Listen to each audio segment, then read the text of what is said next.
오늘 본문의 말씀을 통하여 내 부모를 공경하라는 주제로 말씀을 나누도록 하겠습니다. 여러분, 하나님께서는요, 우리에게 주신 십계명은 원래는 두 개의 돌판에 기록되어 있었습니다. 그 첫 번째 돌판에는 하나님과 인간관계를 다룬 1계명부터 4계명까지 이 네 가지 계명이 기록되었고, 두 번째 돌판에는 5계명부터 10계명까지 인간과 인간 사이의 계명을 기록하셨습니다. 그런데 그 인간관계를 다룬 첫 번째 계명인 5계명이 무엇이죠? 바로 내 부모를 공경하라. 그러면 내 하나님 여호와가 내게 준 땅에서 내 생명이 길리라입니다. 여러분, 하나님께서는요 6일 동안 우주 만물을 창조하셨습니다. 그러면 맨 마지막에 뭐를 만드셨죠? 하나님의 형상을 닮은 하나님의 형상대로 모양대로 사람을 창조하셨습니다. 그리고 그 사람들에게 주신 최초의 선물이 무엇일까요? 바로 가정입니다.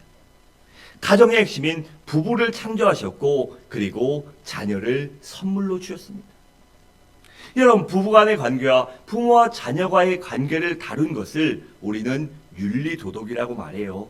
그러니까 부모 간의 관계, 자녀 간의 관계, 그리고 그것들이 윤리도덕이 이 세계의, 이 세상의 가장 근간과 뿌리가 되는 기본 원칙인 것입니다.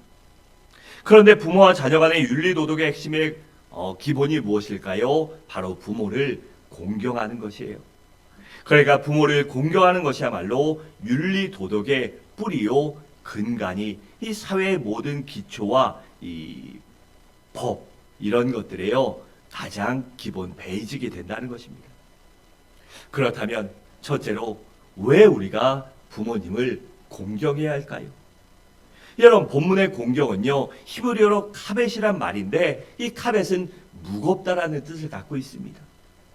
그런데 이 무겁다는 말은 우리에게 무거운 짐과 같이 우리를 짓누르고 어렵게 하는 것이 아니라요, 그런 의미가 아니라 부모에게 무게를 두고, 그렇게 비중을 두고 부모를 소중히 귀하게 여기라는 것입니다. 여러분, 그렇잖아요. 우리가 세상에서 뭔가 일의 우선순위를 정할 때, 무엇을 정할 때요 나에게 중요하고 급하고 소중한 것부터 합니다. 그 우선순위의 원칙에서요 중요하고 비중 있는 것을 먼저 선택하듯이 부모에게 그렇게 비중을 두고 부모를 잘 공경해야 한다는 것입니다. 그렇다면 왜 부모에게 무게를 두고 소중히 여겨야 할까요? 그것은 먼저는 하나님의 명령이기 때문입니다. 신명기 5장 16절에 이렇게 말씀합니다. 너는 내 하나님 여호와께서 명령하신 대로 내 부모를 공경하라. 그래야면 내 하나님 여호와가 내게 준 땅에서 내 생명이 길고 복을 누리리라고 말씀하셨어요. 또 에베소 6장 1절과 3절은 이렇게 말씀합니다. 자녀들아, 주 안에서 너희 부모에게 순종하라. 이것이 옳으니라. 내 아버지와 어머니를 공경하라. 이것은 약속 있는 첫 계명이니 이로써 내가 잘되고 땅에서 장수하리라고 하셨습니다. 여러분, 그렇기 때문에 부모님을 공경하는 것이 올바른 행동이요 선한 행동이며 윤리도덕의 근간이 되는 것이에요. 그리고 부모님을 공경하는 것은 바로 약속이 있는 하나님의 첫 계명이기 때문입니다. 여러분, 십계명을 보세요. 거기에는 대다수요 하라 하지 말라 명령으로 구분되어 있습니다. 그리고 대다수가요 명령입니다. 이렇게 하라, 이것은 하지 말라. 그런데요 이 부모에게 공경하라는 것은 어떻게 말하고 있죠? 그 명령한 다음에 그리하면 내 생명이 길리라 라고 그렇게 축복도 약속하셨습니다. 하나님에게 순종하라, 그럼 복 받는다, 전혀 말씀 안 하셨어요. 그런데 내 부모에게 순종하라, 내 부모를 공경하라, 그러면 내가 준 땅에서 내 생명이 길리라라고 그렇게 부모에게 순종할 때 축복과 보호와 은혜를 약속하셨습니다. 그러니까 하나님이 부모를 공경하는 것을요 그렇게 귀중히 여기신다는 것입니다.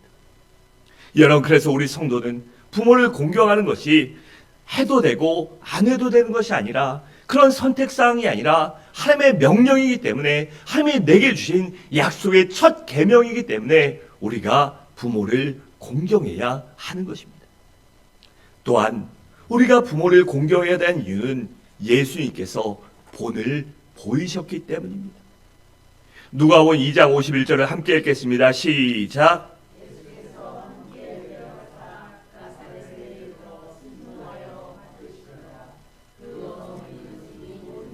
마음에 두니라. 아멘. 여러분, 이 말인즉슨요, 우리 주님께서는 어려서부터 부모님께 순종하는 것이 몸에 배웠고요, 그렇게 부모님을 순종하고 공경하셨다는 것입니다. 심지어 마지막 십자가 도상에서 그 고통과 어려움과 아픔 속에서도 옆에 계신 어머니 마리아를 보며 어떻게 했죠? 요한에게 어머니를 부탁합니다. 요한아, 내 어머니를 잘 부탁한다. 내가 이 땅에 없고 우리 어머니가 아들 없는 사람, 자식 없는 사람처럼 노년에 힘들게 사는 것이 아니라 내가 너희 어머니처럼 우리 어머니를 잘 돌봐달라고 그렇게 부탁했습니다. 요한복음 19장 27절에 보면 이렇게 말씀하셨어요. 또 그 제자에게 이르시되, 요한을 뜻합니다. 보라, 내 어머니라 하신데 그때부터 그 제자가 자기 집에 모시니라 라고 했습니다. 또 26절을 보면 주님께서 어머니에게 이렇게 말씀합니다. 여자여 보소서 아들이니이다. 이 아들은요, 예수님이 아닌 요한을 말씀하는 거예요. 그래서 이제부터 요한이 어머니의 아들이니 요한을 믿고 요한을 따르라. 그리고 어려운 일이 있으면 요한에게 얘기하라고 그렇게 부탁하신 것입니다. 그런데 주님은 여기서 어머니를 여자여라고 부르는데 상당히 버릇없어 보이잖아요. 우리나라 번역만 이렇고요. 원래 아람어 이 히브리어 이 성경에 보면 이 여자여라고 불렀던 호칭은요, 그때 당시에 일반 시민이 황후를 지칭하는 그러한 영부인 뭐 이런 말이었어요. 그러니까 어머니를 그만큼 존중했고 존경했고 높여드렸다는 것을 말합니다. 여러분, 이처럼 우리 주님께서도요, 어머니께 부모님께 효도했습니다. 그렇다면 주님의 제자요, 형제자매인 우리들도, 주님을 닮아가야 하는 우리들도 부모에게 공경해야만 하는 것입니다. 다음으로는 믿음의 선배들도 효도했기 때문입니다. 여러분, 믿음의 조상 아브라함은요, 무려 135년이나요 아버지 데라를 모시고 살았습니다. 여러분, 13년, 23년도 힘들대 이 아브라함은요, 아버지를 135년 동안이나 모시고 공경하며 살았어요. 또 이삭은요, 아버지 아브라함이 모리아단에서 자기를 제물로 바치려고 할 때 어떻게 했습니까? 아버지 뭐 하는 짓이에요? 안 합니다. 그냥 아버지의 뜻대로 순종합니다. 힘으로 이길 수 있었고 당연히 아버지를 제압할 수 있었지만 그러지 않고 아버지의 뜻대로 자기의 목숨까지도 바쳐서 순종할 수 있는 그 믿음과 신앙과 인격을 갖고 있었던 것입니다. 또한 요셉도요, 애굽의 국무총리가 되어서 많은 지위와 권력과 이 좋은 것을 누리면서도 마음 한켠에 근심이 가득했습니다. 그래서 그의 얼굴에 언제나 근심이 있는 것을 보고 어느 날 바로왕이 요셉에게 묻습니다. 요셉아, 너 왜 이렇게 근심이 있니? 너 무슨 걱정이 있니? 혹시 내가 못해준 거 있니? 아니면 혹시 어떤 신하가 말았느냐? 이렇게 물어보자요, 요셉이가 아버지가 너무나 보고 싶어서 그렇습니다. 아버지가 걱정돼서 그렇습니다 라고 답을 하자 그 요셉의 마음에 감동받은 바로왕이요, 당장 아버지를 모시고 와라. 이 땅에 아버지를 모시고 살 땅을 주겠다. 잘 모시고 살아라라고 하고, 그리고 아버지를 모셔왔을 때 이 국무총리인 요셉이요, 거들먹거리며 내려가지 않습니다.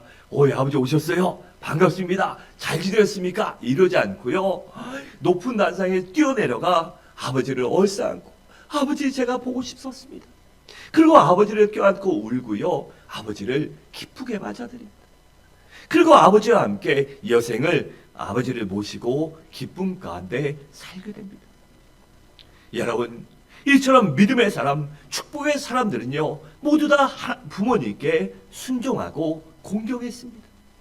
그렇기 때문에 우리도 그 약속이 있는 첫 계명대로 순종하며 부모에게 순종하고 공경할 때 하나님이 그들처럼 높여주시고 도와주시기 때문에 우리도 순종하고 공경해야 하는 것입니다. 둘째로, 그렇다면 우리가 부모님께 어떻게 효도해야 될까요? 효도해야 되는 이유는 아는데 그 방법들이 많잖아요. 그래 우리가 구체적으로 어떻게 해야 이 효도하고 부모님을 기쁘게 해드릴 수 있을까요? 먼저는 부모님의 마음을 헤아려 순종할 줄 알아야 합니다. 여러분 지혜로운 자녀는요 언제나 부모의 마음을 헤아립니다. 아버지와 어머니의 뜻이 어디 있는지 무엇을 생각하시는지 그것을 알고요 미리 행동하지요. 그래서 부모님이 기쁘신 일을 자원해서 합니다. 그런데 혹시 내가 조금 미련하고 조금 눈치와 센스가 없어서 모를지라도요 말씀하시면 순종해야 합니다. 사무엘 23장 25절에 이렇게 말씀합니다. 내 부모를 즐겁게 하며 너를 낳은 어미를 기쁘게 하라라고 했습니다. 여러분 이처럼요 우리 부모를 기쁘게 하고 또한 나를 낳아준 어머니 아버지 우리나라는 그러잖아요. 아버지 나를 낳으시고 어머니 날 기르시고 아버지가 낳은 거 아닌데 그렇잖아요. 그런데 나를 낳아주고 길러신 부모님을 기쁘시게 하고 즐겁게 해드려야 합니다.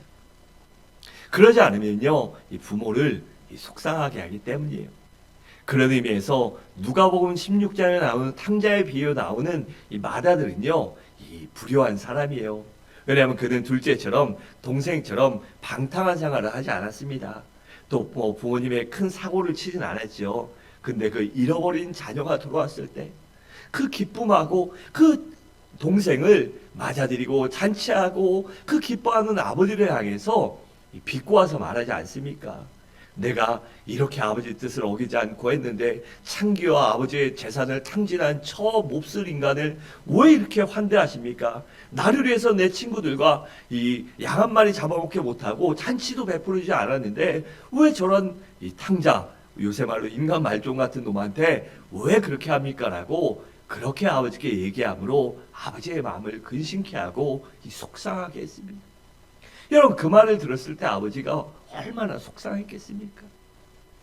여러분 그래서 우리는요 언제나 부모의 뜻을 헤아리고 순종해야 하는 것이에요. 또 내가 이해하지 못해도요 부모님이 말씀하시면 그러려니 하고 순종하면 됩니다. 왜냐하면 부모는요 나보다 나를 더 생각하기 때문입니다. 그렇게 부모는요 자기 생명보다도 자녀를 사랑하기 때문에 이 부모가 하는 것들을 우리는요 이해가 안 돼도 순종해야 하는 것입니다. 여러분 때로는요 부모님이 형편이 안 돼서 잘해주지 못했을 수도 있습니다. 어느 부모가 남들처럼 다른 아이들처럼 잘 입혀주고 잘 가르쳐주고 잘 뒷바라지 해주고 왜 그러고 싶지 않겠습니까? 왜 남들만큼 해주고 싶지 않겠습니까? 하지만 형편이 어렵고 상황이 어렵고 그래서 못 해줄 수도 있어요. 그리고 또한 좋은 환경이나 교육도 제대로 못 시켜줄 수도 있습니다. 그렇기 때문에 여러분들이 우리가 다른 사람보다 조금 고생할 수도 있고 어려운 환경 속에 살아갈 수도 있습니다. 그리고 어떤 분들은 그런 환경과 상황을 뛰어넘어 자수성가한 분들도 있을 것이에요. 그런데 그렇다고 해서 우리는 부모님을 무시하거나 거역하는 것은 절대 안 됩니다. 왜냐하면 그것은 사람으로서도 그리스도인으로서도 할 도리가 아니기 때문입니다. 그리고 그것은 하나님께 죄를 짓는 것이기 때문입니다.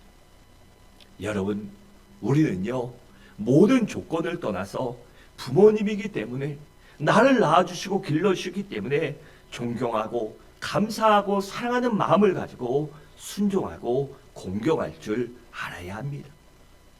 그것이 바로 부모의 마음을 헤아려 순종하는 것, 부모를 기쁘시게 하는 것, 공경하는 것이기 때문입니다.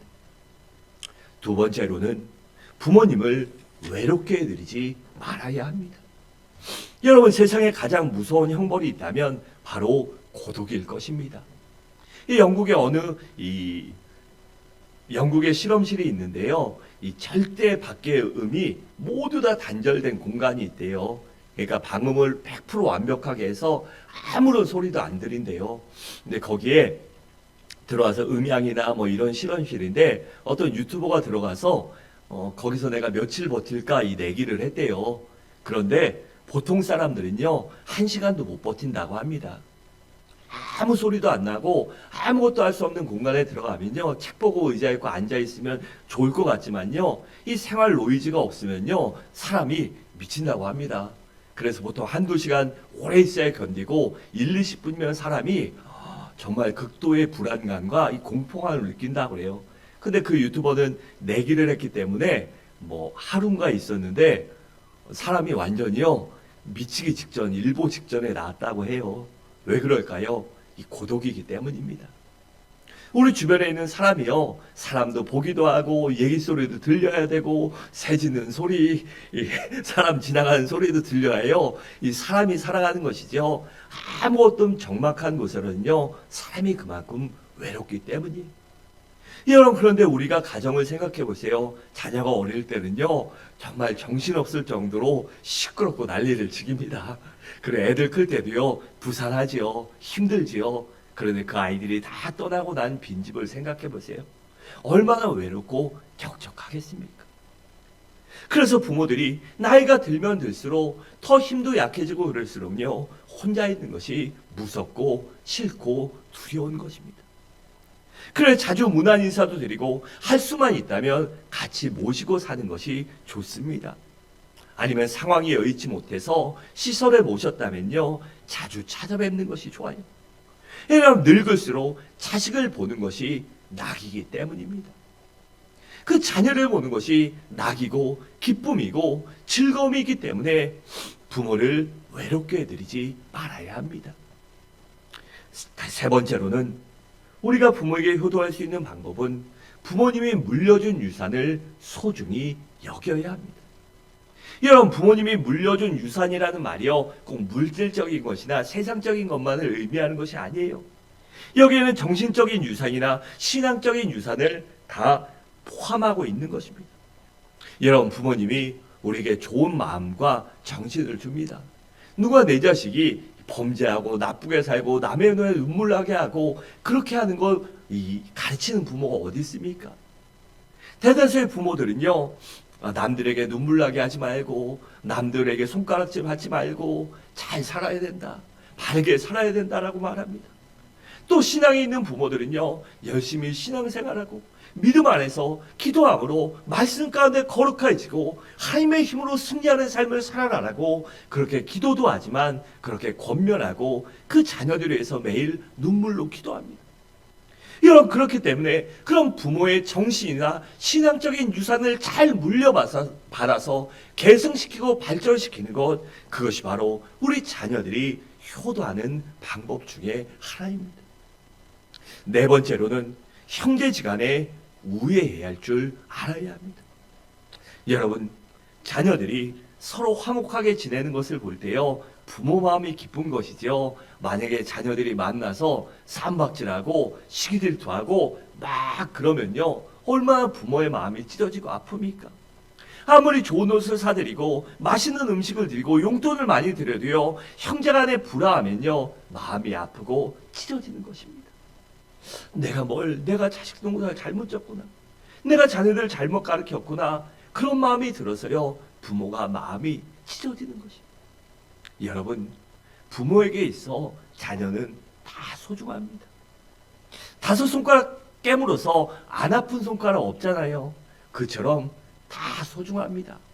그렇기 때문에 부모에게 효도하려면요 형제지간에 우애할 줄 알고 서로 화목하게 지내야만 하는 것입니다.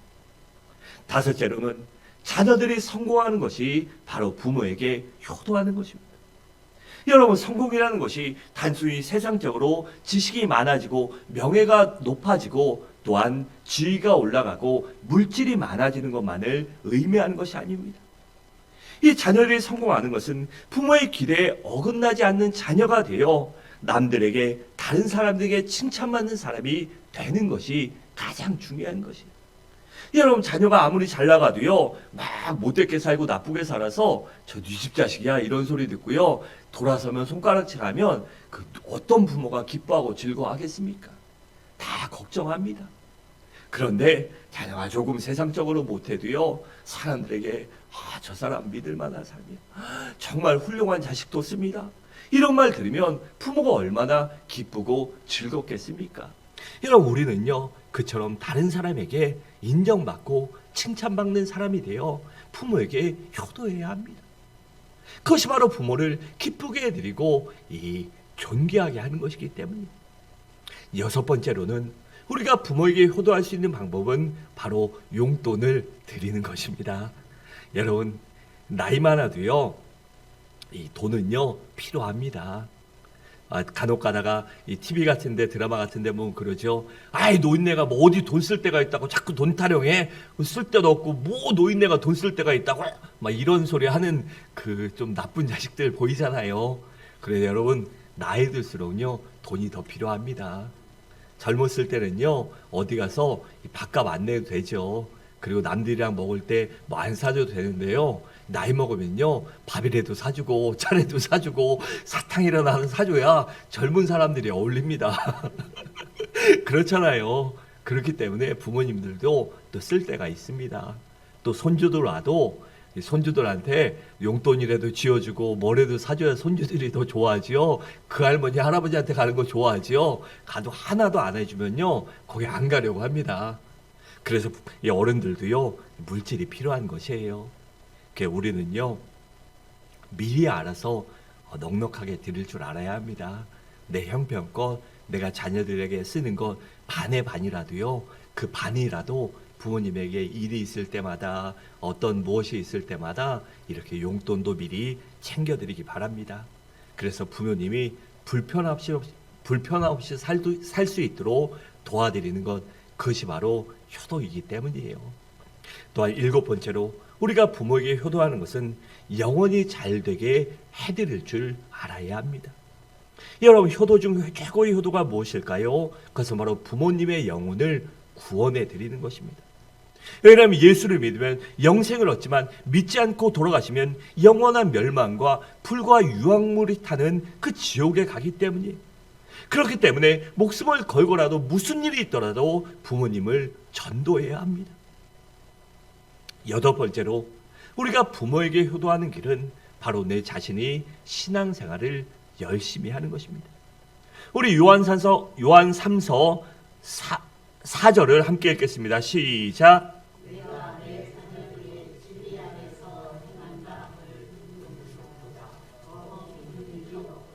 아멘. 여러분, 그러니까 믿는 부모님에게 있어서 가장 큰 기쁨이 무엇일까요? 자녀들이 진리 안에서 말씀 안에 믿음 가운데 신앙생활 잘한다라는 것이요, 믿는 부모에게 가장 큰 기쁨이기 때문입니다. 왜냐하면 자녀들이 신앙생활 열심히 하고 믿음으로 산다는 것은, 그리고 하나님의 긍휼과 자비와 이 응답을 체험한다는 것은요 바로 부모의 기도의 응답이기 때문입니다. 여러분, 믿는 부모들이 가장 크게 기도하는 것이 무엇입니까? 내 자녀가 믿음으로 살고 믿음으로 기도하고 믿음으로 응답받고 하나님이 주신 그 약속의 땅과 지경을 넓혀가는 것이 바로 부모의 소망이 아닙니까? 그렇기 때문에 자녀들이 믿음 안에서 열심히 신앙생활하는 것, 그것이 바로 부모의 기쁨이고 기도의 응답이기 때문에 그것이 부모에게 효도하는 것입니다. 그리고 셋째로, 그렇다면 이렇게 부모님을 공경하면 어떤 축복을 받게 될까요? 오늘 본문 12절은 이렇게 말합니다. 내 부모를 공경하라. 그러면 내 하나님 여호와가 내게 준 땅에서 내 생명이 길리라 라고 말씀했습니다. 또 에베소 6장 2절과 3절은 이렇게 말씀해요. 내 아버지와 어머니를 공경하라. 이것은 약속이 있는 첫 계명이니 이로써 내가 잘되고 땅에서 장수하리라고 했습니다. 여러분, 자녀들이 부모님께 효도하고 공경하는 것은 자연스럽고 당연한 것이에요. 하지만 하나님께서는 자녀들이 부모를 공경하는 것을 너무나 귀하고 소중하게 여기시기 때문에, 그리고 반드시 그렇게 해라라고 가르쳐 주시기 위하여 부모님을 공경하는 사람을 축복해 주시겠다고 약속하셨습니다. 그래서 먼저는 이 땅에서 잘 되게 해주십니다.